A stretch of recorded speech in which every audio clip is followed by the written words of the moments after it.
งวันนี้โอ้ได้8 นาทีนึงถ่ายวิดีโอแล้วคอยไปตัดต่อฮะถ่ายโพสต์เดี๋ยวดิคุณน้องคอยมันบ่แจ้งถ่ายตอนนั้นไปเดี๋ยวยืดค่ะยางรถยางรถแล้วมักยาก่อนยังคิดได้เขาป้องยาก่อนที่เขาป้องมันเจ็บคนทั้งทางเลี้ยงเต็มทางเขา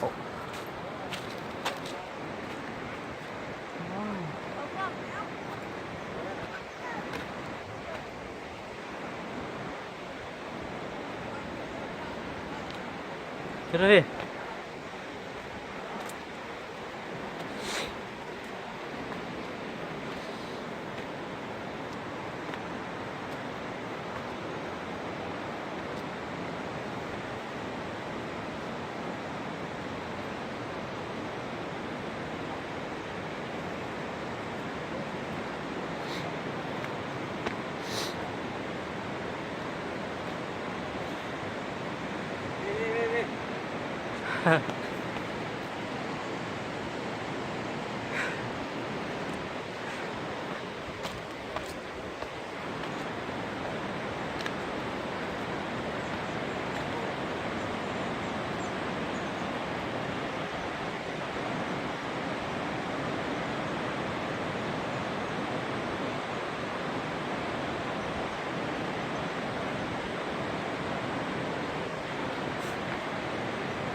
เรื่อง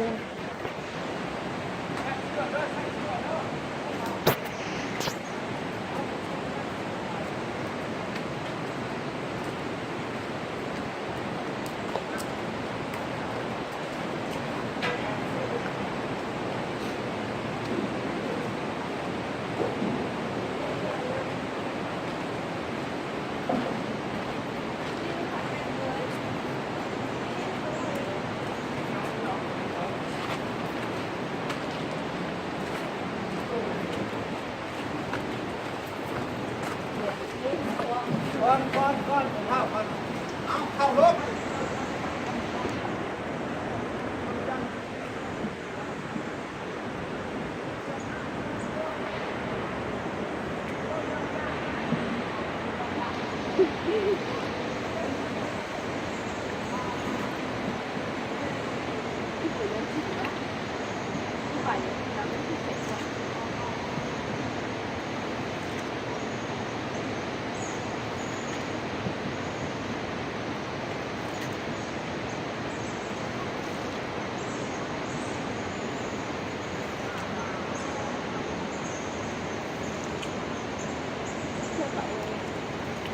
ชอบจะมัดแบตบ่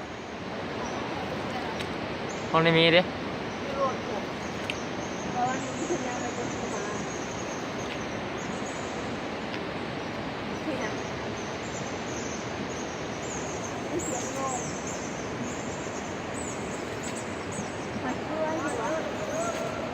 โอ้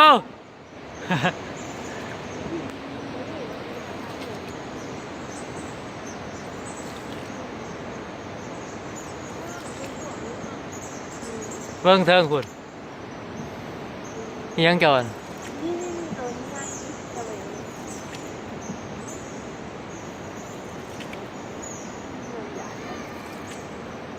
มันคือไล่เนาะ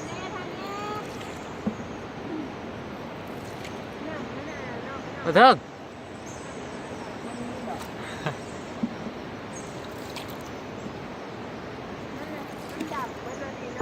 อ่า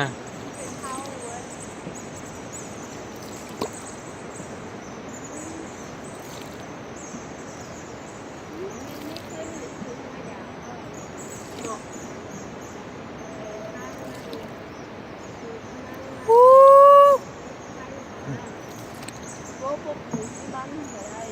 เอาที่มากเลยแม่ก็ข้างล่างไม่มากเลยหมูที่บ้านจะทำมีไฟไว้เนาะแค่ดอกแค่เลยอ้าวมันคือหลายเส้นมันมีสีสันแน่บ่เอาไปเห็นทีนั่นทำเป็นมีไรอ่ะเพราะอะไรบ้างเอาบ่เอาแน่ไปเอาไปเห็นประเด็นของนุ่ม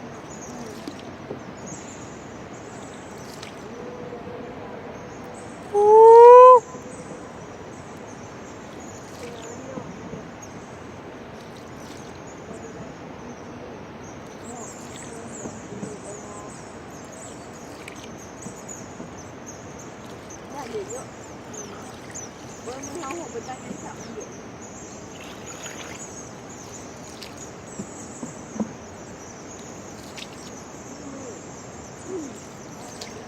ไปพร้อม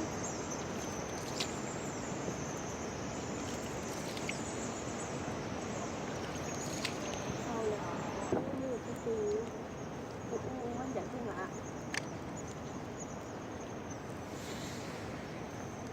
มันเป็นน้ำนะลูกมั้ง อันเดียวเลย มันเหมือนกับคุณแข่งอันละมันไปถึงเนี่ย เป็นแต่หูกระต่าย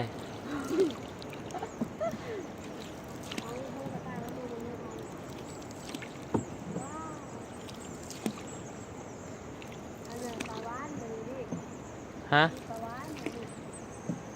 เลี้ยงลงน้ำที่จะเพิ่นกะ ยังต้องน เลี้ยงเดี๋ยวที่ในป่ากันเลี้ยงทุกป่า